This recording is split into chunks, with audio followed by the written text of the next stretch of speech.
Ова се најзабавните вести, а моето име е Ева. И мене ме знаете, јас сум Даријан. Дознајте што ќе гледаме денес во Мини Вести.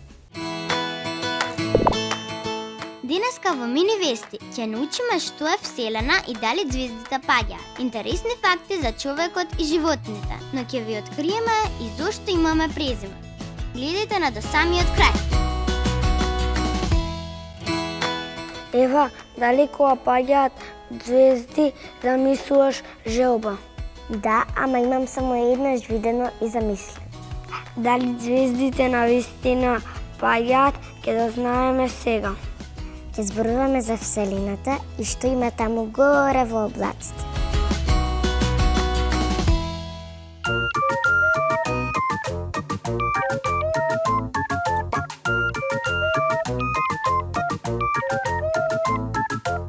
Децата имаат безброј дефиниции за Вселената. Некои ќе кажат дека таму летаат сателити, а други дека Вселената се сите ѕвезди. Но ајде денес да научиме што навистина е Вселена. Небото е бескрајен простор и тоа нема граници. Бескрајниот простор, исполнет со ѕвезди и други небесни тела, се вика Вселена или космос. Во Вселената има многу небесни тела кои се движат по строго утврден ред. Некои од овие тела се вжештани, гасовити и светли, други се тврди, а има и такви кои се ситни како прав. Небесните тела по големина се различни. Постојат тела кои се мали како џуџе, но и такви кои што имаат големина на џин. Науката и технологијата на човекот му овозможуваат се повеќе да истражува Вселената. Човекот користи ракети, вселенски бродови, телескопи и друго. Така, човекот постојано ги дознава сите тајни на Вселената. Првиот човек што се вивнал во Вселената и прв човек кој е прелетал земјата околу нејзината орбита е Јури Гагарин. Ако зборуваме за месечината, тогаш Нил Армстронг е првиот човек кој стапнал таму. Но во Вселената не одат само луѓе, одат и животни. Таков е случајот со кучето Лајка, кое беше првото животно испратено во Вселената, каде помина 10 дена. Навечер во Вселената се забележуваат многу ѕвезди, созвездија, планети, сателити, комети, метеори и друго. За нив зборувавме со Чичко Раден од Скопското астрономско друштво Астрономија. Јас сум Луција и сум на плоштадот во Скопје со Чичко Радан. Чичко Радан, кажи ми што се ѕвезди и колку се далеку? Звезди се многу далеку, иначе представуваат огромни топки од газ кои не загреват. Наша најпознатата звезда која имаме и која не грее секој ден се вика Сонце. Секоја звезда што гледаме на небо е нечие туѓе сонце. Чичко Радан, кажи ми дали звездите вистински паѓаат? Сушност овие звезди за кои предходно се зборувавме не. Тие звезди што паѓаат сушност се мали камчиња кои кружат околу планета Земја, се викаат метеороиди и кои ќе влезат со голема брзина во нашата атмосфера, почнува да се кочат и заради тоа кочењето ние гледаме како светлинска трага, тоа горењето на тоа камчето и ние го гледаме како многу долга светлинска трага во големина, меѓутоа во временски крај е многу кратка, тоа е дел од секунда или секунда трае таа како се вика звезда што паѓа, иначе така ги нарекуваме народски, иначе не звездите тие што ги гледаме секој вечер на небо, тие не паѓаат и не умираат така брзо. Дали постојат марсовци?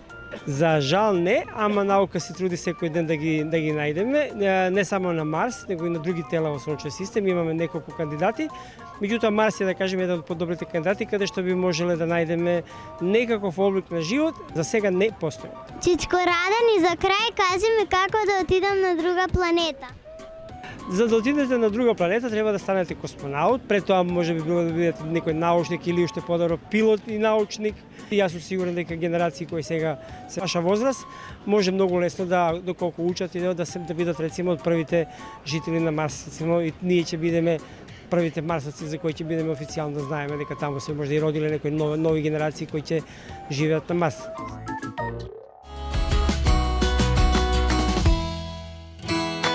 Секој ден е шанса да научиме нешто ново. Ние ќе ја искористиме оваа шанса денес. Дали знаете, ќе дознаеме многу нови работи. Имаме интересни факти за човекот, животните и храната. Постарите често ни велате дека цел живот ќе учиме, а учењето е на интересно надвор од училишните клупи или градинката.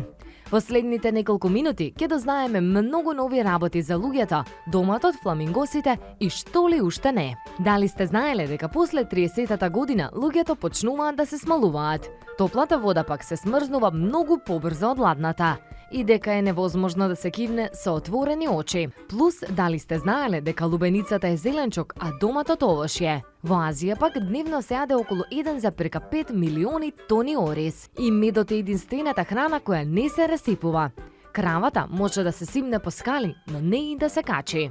Ако круасанот ве асоцира на Париз и мислите дека потекнува оттаму, грешите. Круасанот потекнува од Австрија.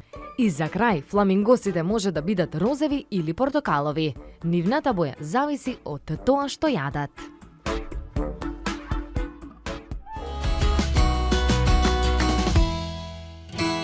Ева, како е твоето презиме? Моето презиме е Радевска.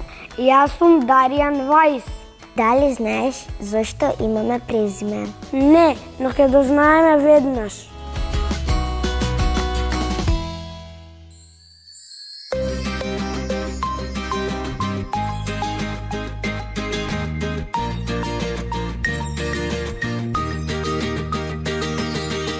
Презимето е дел од личното име кое се пренесува од еден или двата родители на нивните деца. Во повеќето региони презимињата се базираат врз основа на потеклото на машкиот поредок, а низ историјата богатите семејства го користеле името на домот како презиме. Најраните презимиња биле создадени за разликување помеѓу луѓето. Ова било случај и низ нашата историја, како на пример, доколку некој бил поп, кај нашиот народ бил познат како Стефан Поп Алексов, односно неговата професија била додадена на презимето. Иако презимињата настанале како средство за идентификација, особено во браковите, каде што се прифаќало татковското презиме, принципот кој денес е најчесто практикуван, иако постојат и исклучоци, односно се прифаќа презимето на мајката, па се создава двојно презиме. За вистинското потекло на презимето можеме да пишуваме со денови и години. Сепак, општо прифатена теорија би била дека презимињата настанале под влијание на социјалната класа, професијата или културата во која се живеело.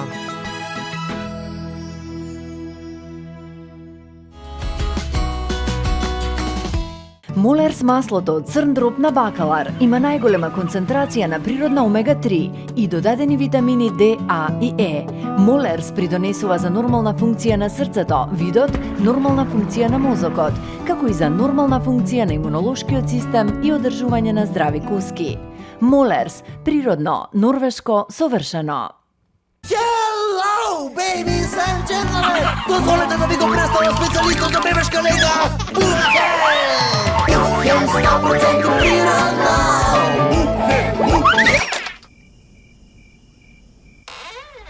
За најчувствителната кожа на светот. Бупхен! Денеска во Мини Вести. Сите заедно ќе го прославиме 11 октомври, денот на востанието во Македонија. По тој повод ќе ве носиме во Музејот на македонска борба, а ќе дознаеме и што се празници и зошто ги прославуваме. Останете со Мини Вести.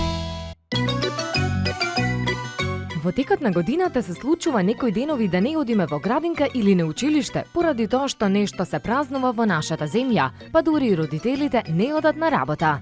Но што се празници?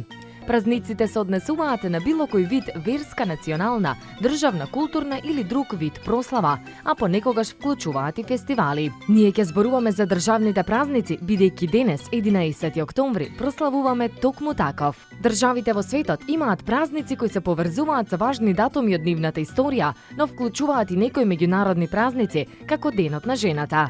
Државните празници според тоа се различни во секоја земја и најчесто се прогласуваат за неработни денови. Во Македонија има 6 државни празници, а за тоа кои денови ќе ги празнуваме и нема да одиме на училиште или во градинка, се одлучува со Законот за празници во Македонија. Постојат и празници како на пример 1 април, Денот на шегата или најмагичното време од годината, новогодишните празници. Празниците се совршено време да уживаме со нашето семејство или другарчињата. Тие се и совршено време за игра.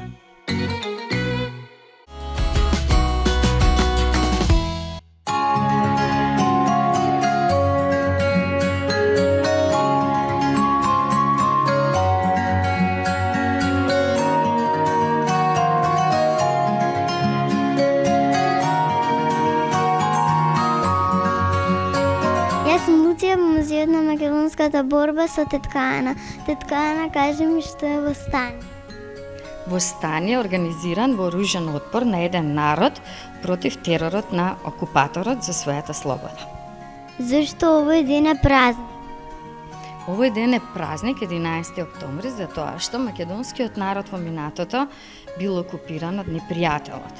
И веќе на 11 октомври 1941 година, пред многу години, значи се организирал во едно такво востание, вооружен отпор, и во градот Прилеп 3 партизански чети одреди го нападнале градот Прилеп, го ја нападнале полициската станица, затворот, и пресекле телефонските жици, се спротиставиле на непријателот и од овој ден 11 октомври започнува таа вооружена борба, отпор, востание на македонскиот народ против фашистичкиот окупатор. И овој ден 11 октомври ние денеска македонците го прославуваме како државен празник. Во чест на овие храбри македонски борци што се кренале на востанието, многу, значи имаш училишта кои што го носат името 11 октомври, па дури и фабриката 11 октомври за автобуси, и македонскиот народ на тој ден, на тој празник положува цвеќиња на споменици на борци од тоа време.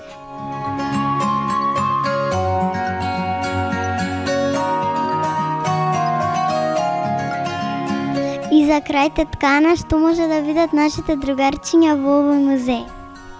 Значи во овој музеј е представена борбата на македонскиот народ, заедно се вика музеј на македонската револуционерна борба. Има преку 100 војсочни фигури, тоа се револуционери од овој период. Потоа има голем број масовни сцени, слики нацртани од различни автори, на кои што се представени тие востанија, борби, конгреси, разни историски ситуации, оригинални предмети, оружја. Затоа ве поканувам да дојдете, вие, дечиња, со вашите родители, баби и дедовци, да ни бидете наши гости, да ве прошетаме, да го видите музејот.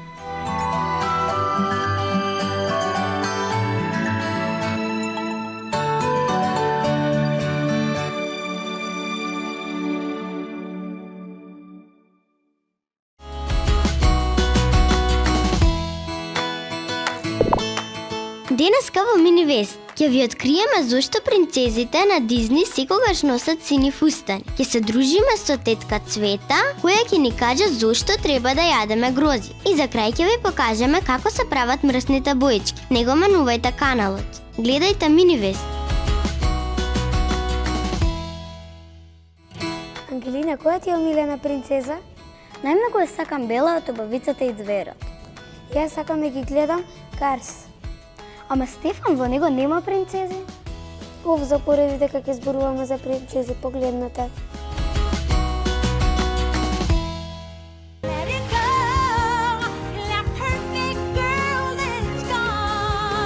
Цртаните на Дизни за момент прават да избегаме од реалноста и да живееме во големи кралства со принцови и принцези.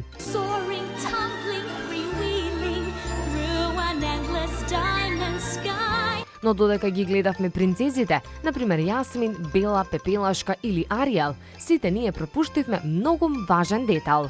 Сите омилени хероини од познатите цртани на Дизни се облечени во сина боја.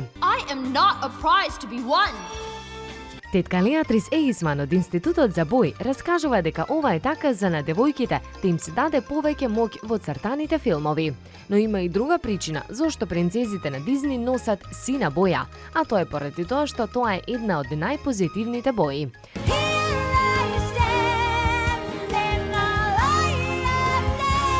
Додека ги гледаме принцезите, сината боја ни дава чувство на среќа, а ние едноставно ги обожуваме.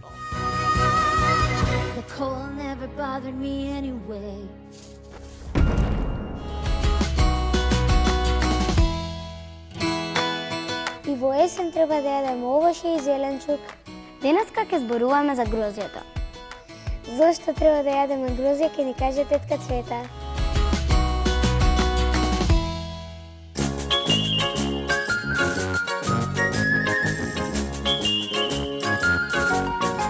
Јас сум Марко и пак сум на пазар. Тетка Цвета, кажи ми какво е овошје грозјето. Грозието е есенско овошје, точно во овие денови на пазарите имаме многу грозје, и црно, и црвено, и бело грозје, и секакво, полно со витамини, нешто што треба да биде секојдневие кај секое детенце, а богами и кај возрастните. Треба го љубиме грозјето, затоа што си го љубиме собственото здравје. Што ќе се случи ако не јадеме грозје? Ако не јадеме грозје, нема да имаме доволно витамини, пред се С витамин во нашето тело, нема да имаме силни борци против било какви настинки, било какви заболувања. Грозјето го чува нашето здравје, затоа што е навистина преполно со, мора да знаете некои изрази, со така наречени антиоксиданти. Ресвератролот е број 1. Французите многу малку заболуваат од срцеви заболувања, бидејќи го користат грозјето во секојдневие, но го користат и црното вино, се разбира возрастните, секој ден по една чаша, им го чува здравјето на срцето. Колку грозје треба да јадеме дневно? Значи, грозје треба да јадеме секој ден, кој колку што сака, да биде најмалку, да речеме, една убава шака, барем 100 грама грозје, но кога ќе го снема нашето свежо грозје, тогаш настапува сувото грозје. Имаме и бело суво грозје, и црно суво грозје, и кога ќе го измешаме со леблебие или со бадемчиња, тогаш добиваме нешто што ни дава една силна енергија во секое време и ни ги чува цревата од било какви задршки на отрови во нив. Значи, што повеќе грозје, тоа повеќе здравје.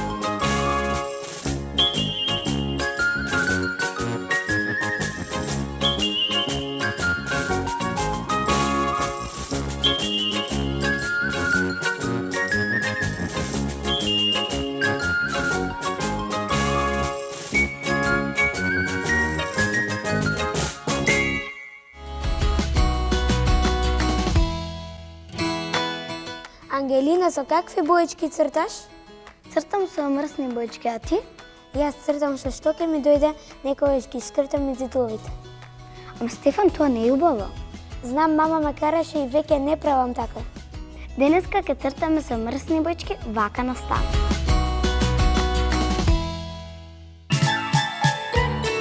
Фломастери, дрвени боички, мрсни боички, водени и темперни. Ова се работите кои ни се потребни доколку сакаме да цртаме и боиме. Со секој од нив би направиле мали уметнички дела, но ние денес ке зборуваме за мрсните боички и како се прават. Мрсните боички се прават од восок. Најчесто тоа е парафинот, кој е многу ефтин и лесен за топење и обработка. Се започнува кога парафинот во восок се загрева со жешка пареа на температура од 62 степени. Потоа се става тајна состојка, односно пудра, која помага восокот да се стврдне и да се добие поголема смеса, за да се направат повеќе боички. Во машината во која се наоѓа восокот се додава боја во форма на прав. Се додава уште восок и целата смеса се меша 45 минути. Смесата се носи во следната машина, каде се става во железна платформа со дупчиња во која се создаваат боичките. За истите да се стврднат, се ставаат во ладна вода. Инаку остатокот од смесата се рециклира и од неа се прават нови боички. Откако ќе ја добијат бојата и обликот, боичките одат во друга просторија, каде им се ставаат етикети. Чичковците и тетките кои работат во фабриките ги редат боичките по боја, а потоа со помош на машини ги пакуваат. Следно, ние ги добиваме на полиците во книжарите или по големите маркети и сме подготвени за цртање.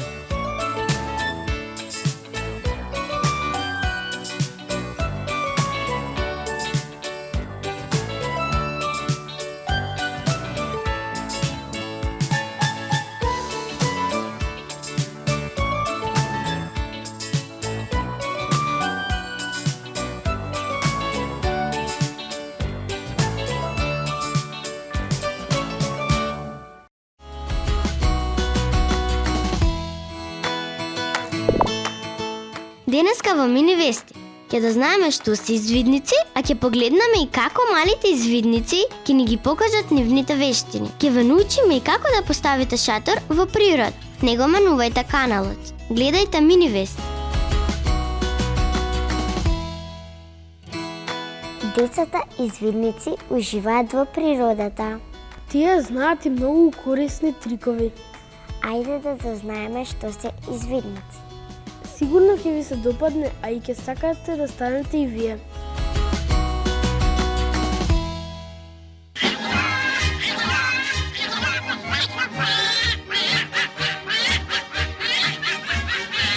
Под влијание на цртаните и филмовите, ние мислиме дека извидниците се деца кои предаваат колачиња, одат на излет и спијат во шатори. Да, ова е делумно така, но постојат многу други работи кои ги прават тие. Важното прашање е што се извидници. Извидници е движење за деца или млади, во кое возрастните членови на организацијата им помагаат во остварување на нивните програми и цели. Извидниците најчесто се занимаваат со запознавање на природата, дружење со останатите деца и учење корисни вештини кои ќе им помогнат понатаму во животот, како секој ден, така и во природата. Извидниците најважно е да знаат ориентацијата на карти, да се запознаени со растителниот и животинскиот свет, да прават извиднички јазли, да знаат патнички знаци, извиднички песни, прва помош, сигнализација и многу други работи. Постојат околу 40 милиони извидници во светот, а тој број секој ден расте. Извидниците често имаат надпревар во кој ги покажуваат стекнатите знаења, но и физичката спретност и спремност. Најважната акција во животот на секој извидник е смотрата. Постојат различни смотри, како што се светска, државна и градска. Светската смотра е како светското првенство во фудбал, се организира секој 4 години и на неа учествуваат извидници од целиот свет. Најпрепознатливото обележје на извидниците се нивните марами, кои може да бидат во најразлични бои, иако најчесто на нив има 2 бои, во зависност од кој одред доаѓаат. Голем број познати личности во детството исто така биле извидници, како на пример Дейвид Бекам, Барак Обама, кралицата Елизабета II, Джейми Оливер и многу други.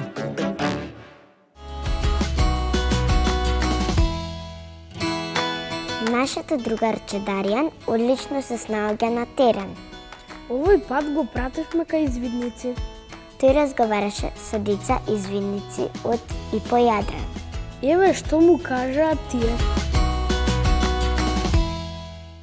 Пред точно 50 години во Скопје беше формиран извидничкиот поречански одред Јадран. Од година во година бројот на членовите непрекинато расте, а денес во ИПО Јадран има повеќе од 180 регистрирани членови, а овој одред исто така е носител на извидништвото во Република Македонија. Бојата на нивната извидничка кошула е сина, а марамата жолто-сина, карактеристична униформа по која сите ги препознаваат. Ние се запознавме со најмладите извидници кои го споделија своето искуство и ги покажа нивните вештини.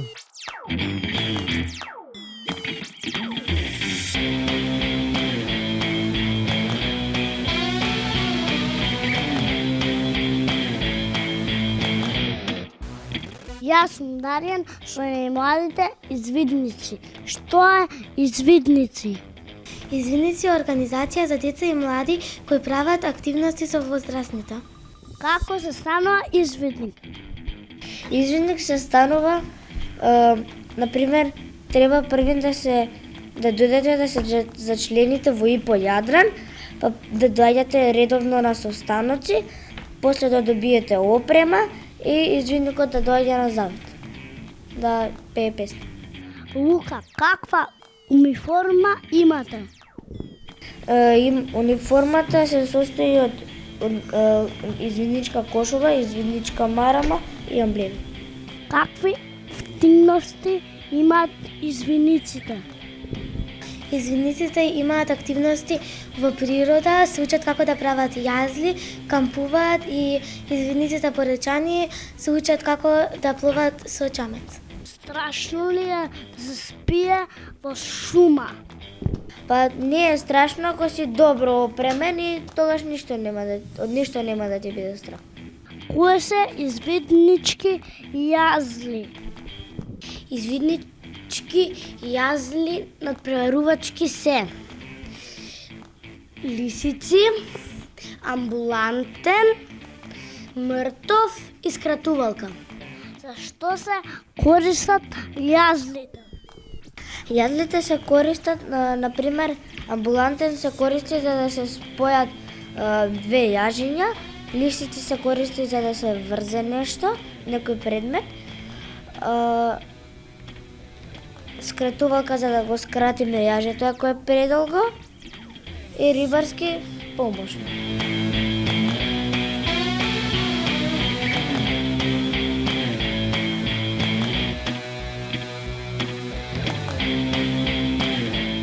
Јас сум Дарјан, се дружам со изведниците на Јадран.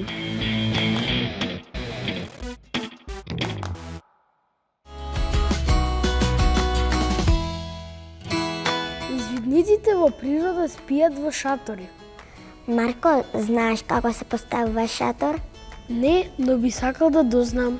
Епа супер, во следните минути ќе го дознаеме тоа. Ако планирате да одите на кампинг авантура, една од најважните работи кои мора да ги научите е поставувањето шатор. Изгледа едноставно и навистина е така, но откако ќе ги совладате основите, ние ви подготвивме водич за почетници. Првата важна работа е да го пронајдете идеалното место. Местото за поставување на шатор мора да биде рамно, но потрудете се да биде на повисоко. Кога ќе најдете место за шаторот, исчистете го од гранки, камења и останати работи кои би можеле да го уништат вашиот шатор. Пред да започнете со поставувањето на шаторот, на земјата ставете ја церадата, која служи како заштита помеѓу земјата и шаторот. Церадата ќе спречи влегување и вода или влага. Следно почнете со монтажа. Секој шатор доаѓа со шипки кои треба да ги споите. Откако ќе го направите тоа, време е да ги прицврстите на шаторот. Наједноставните типови на шатори имаат само две големи шипки кои се поставуваат на средина, додека поголемите шатори имаат повеќе шипки кои треба да ги наместите според упатството. Сега кога сте ги поврзале сите шипки со шаторот, време е да го подигнете. Ако имате само стоечки шатор, тогаш шипките сами ќе се свиткаат и ќе го подигнат шаторот, а вие само треба да го прицврстите со колци. Колците во земја треба да ги ставите под околу 45 степени, за да го осигурате шаторот да не ви одлета ако дувне ветер. Следниот чекор е платното кое не пропушта вода, со кое ќе го заштитите шаторот од дожд и влага. Поставувањето на платното е многу едноставно. Само ставете го врз шаторот и прицврстете го за шипките. Конечно, шаторот е поставен, а на вас останува да ја поставите постелнината и да го затворите со сигурносниот патент. Сега сите знаете како се поставува шатор за кампирање. Во зависност од моделот и постапката може да варира, но основата е токму оваа. И не заборавајте да уживате во секој миг поминат во природата со вашите најблиски.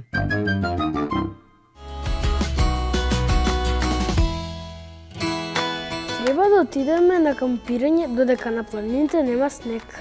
Марко, шаторот можеме да го поставиме и во двор. Кога знаеме како се поставува, се е многу полесно. Се е полесно и со мини вести. Многу нови информации да знаваме и утре. Се гледаме. Чао!